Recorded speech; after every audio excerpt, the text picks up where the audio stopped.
तो चलिए बिना किसी देरी के आज के इस ऐतिहासिक विश्लेषण में सीधा गोता लगाते हैं। आज हम 16वीं सदी के उत्तर भारत के सबसे भयंकर और ऐतिहासिक टकरावों में से एक की बात करने वाले हैं। हम बात कर रहे हैं दो असली दिग्गजों, राणा सांगा और बाबर के आमने सामने आने की। ये सिर्फ एक युद्ध नहीं था, ये दो अलग अलग दुनियाओं का टकराव था। अब जरा इस खौफनाक जासूसी रिपोर्ट को सुनिए।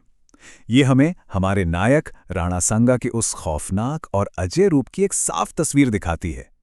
एक डरे हुए जासूस ने कहा था कि जो आदमी सामने से आ रहा है उसका एक हाथ नहीं है, एक पैर नहीं है, एक आंख और एक कान भी नहीं है। उसके शरीर पर पूरे 80 घाव हैं, लेकिन फिर भी वो लड़ने आ रहा है। मतलब सोचिए जरा, सांगा सचमुच एक ऐसी अजय शक्ति थे जिन्हें रोकना नामुमकिन सा लगता था। भाग 1, सत्ता का खूनी संघर्ष। आइए देखते हैं कि मेवाड़ के सिंहासन तक का ये सफर कितना मुश्किल था। आखिर सांगा इतने कठोर योद्धा बने कैसे? इसके पीछे उनके ही परिवार का एक खूनी संघर्ष है। जब एक पुजारिन ने यह भविष्यवाणी कर दी कि सांगा ही राजा बनेंगे, तो उनके सगे भाइयों ने ही उन पर जानलेवा हमला कर दिया। इसी हमले में सांगा ने अपनी एक आंख खो दी। अपनी जान बचाने के लिए उन्हें दर दर भागना पड़ा। सोचिए, एक तीर्थयात्री बिंदा जैतमालोत को सांगा को बचाने के लिए अपनी जान तक कुर्बान करनी पड़ी। इसके बाद सांगा को श्रीनगर में करमचंद पवार के यहाँ छिपकर शरण लेनी पड़ी, और अंततः जब उनके दोनों प्रतिद्वंदी भाइयों की मौत हो गई, तब जाकर सांगा ने मेवाड़ की गद्दी संभाली। ये कोई आम ताजपोशी नहीं थी, ये एक सर्वाइवर की कहानी थी। भाग 2, अजय अभियान। गद्दी पर बैठने के बाद सांगा का रूप ही बदल गया। 1509 में सत्ता में आने के बाद सांगा एक भगोड़े से पूरे क्षेत्र की सबसे बड़ी ताकत बन गए। उनका क्षेत्रीय दबदबा बिल्कुल बेजोड़ था। उन्होंने दिल्ली, मालवा और गुजरात के शासकों को मानो चुन चुन कर हराया।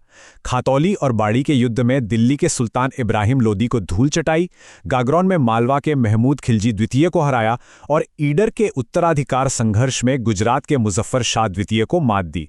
उन्होंने अपना खौफ हर तरफ कायम कर दिया था। सांगा सिर्फ तलवारबाजी में ही माहिर नहीं थे, वो एक गजब के रणनीतिकार भी थे। मालवा के विद्रोही मेदिनी राय को शरण देना कोई छोटी बात नहीं थी। इसी मास्टर स्ट्रोक की वजह से गागरोन का युद्ध हुआ और सांगा जीते। और सबसे दिलचस्प बात, उन्होंने मालवा के सुल्तान को बंदी बना लिया और फिर बाद में सिर्फ 12 गांव लेकर उसे उसका राज्य वापस कर दिया। ईडर में भी उन्होंने गुजरात के सहयोगियों को हराकर अपना वर्चस्व साबित किया। वो अपने दुश्मनों को बहुत ही योजनाबद्ध तरीके से कमजोर कर रहे थे। सांगा का आत्मविश्वास किस स्तर पर था, इसका अंदाजा आप इसी बात से लगा सकते हैं कि उन्होंने दिल्ली सल्तनत की नाक के बिल्कुल नीचे से उनके 200 गांवों पर कब्जा कर लिया। जी हां, 200 गांव। ये साफ दिखाता है कि वो दिल्ली की सीमाओं को तो बस एक मजाक समझते थे। भाग 3, उत्तर से चुनौती। अब बात करते हैं उस इंसान की जो सांगा को टक्कर देने वाला था, बाबर।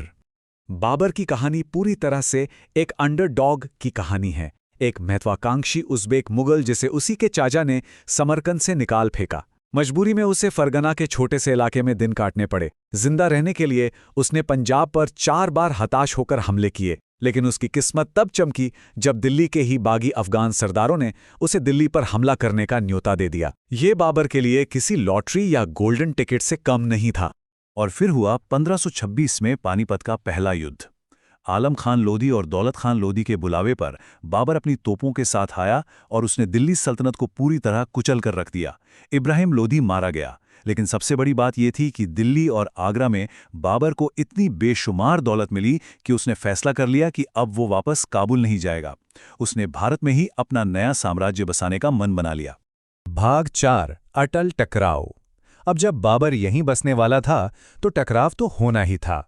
जैसे ही बाबर ने बेहद महत्वपूर्ण बयाना किले पर कब्जा किया, सांगा अपना इलाका वापस लेने निकल पड़े। बयाना का युद्ध बाबर के लिए एक खौफनाक रियलिटी चेक था। सांगा की सेना ने बाबर के सेनापतियों मेहंदी ख्वाजा और सुल्तान मिर्जा की बुरी तरह धज्जियां उड़ा दीं। हालत ये हो गई कि बाबर के बचे हुए सैनिक सांगा की सेना के नाम से ही कांपने लगे और दहशत में अपने शिविर की तरफ भाग खड़े हुए। अब यहाँ इतिहास के 2 पहलू देखना बहुत दिलचस्प है। बाबर ने अपनी डायरी बाबरनामा में लिखा कि सांगा ने उसे लोदी से लड़ने के लिए बुलाया था और फिर मदद न करके अपना वादा तोड़ दिया। उसने इसे अपने हमले का राजनीतिक बहाना बनाया। लेकिन ऐतिहासिक वास्तविकता इससे काफी अलग है। सांगा तो पहले ही लोधी को बुरी तरह हरा रहे थे। उन्हें बाबर की जरूरत ही क्यों पड़ती? असल में बागी अफगानों ने बाबर को बुलाया था और सांगा उल्टे बाबर को यहां से खदेड़ने के लिए अफगानों के साथ गठबंधन तैयार कर रहे थे। भाग 5 हताश अपील।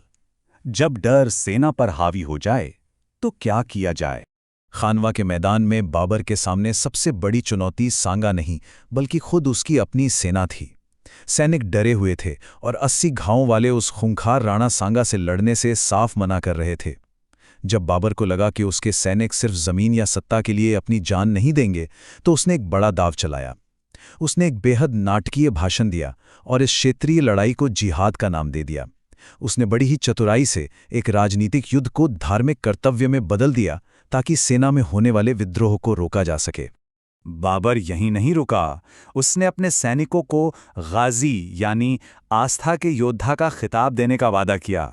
उसने कहा कि अगर जिंदा बचे तो गाजी कहलाओगे और अगर मारे गए तो सीधे जन्नत जाओगे। ये एक गजब की चाल थी। उसने बड़ी ही समझदारी से अपने भू राजनीतिक अस्तित्व को उन सैनिकों की धार्मिक मुक्ति के साथ जोड़ दिया था। खैर, सैनिकों को बेवकूफ बनाना इतना भी आसान नहीं था। जब बाबर के खुद के शराब पीने की आदतों पर सवाल उठने लगे तो अपनी सेना का भरोसा जीतने के लिए उसने वही सबके सामने एक बड़ा ड्रामा किया। उसने अपने सारे महंगे शराब के प्याले चकनाचूर कर दिए और जिंदगी भर शराब ना पीने की कसम खा ली। यही नहीं, उसने सभी मुस्लिम व्यापारियों के लिए तमगा नाम का टैक्स भी तुरंत हटा दिया। ये सब अचानक से अपनी पवित्रता साबित करने का एक तरीका था। और ये सारी घटनाएं हमें ले आती हैं 17 मार्च 1527 को खानवा के उस ऐतिहासिक मैदान पर।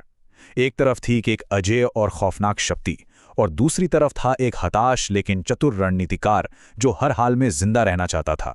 जब ये दो दिग्गज टकराए तो भारत का भविष्य किसके नाम हुआ? इस महासंग्राम के नतीजे ने कैसे आने वाली सदियों का इतिहास लिख दिया? इस सवाल के साथ मैं आपको यहीं छोड़ता हूं। आज के इस विश्लेषण में हमारे साथ जुड़ने के लिए आपका बहुत बहुत धन्यवाद।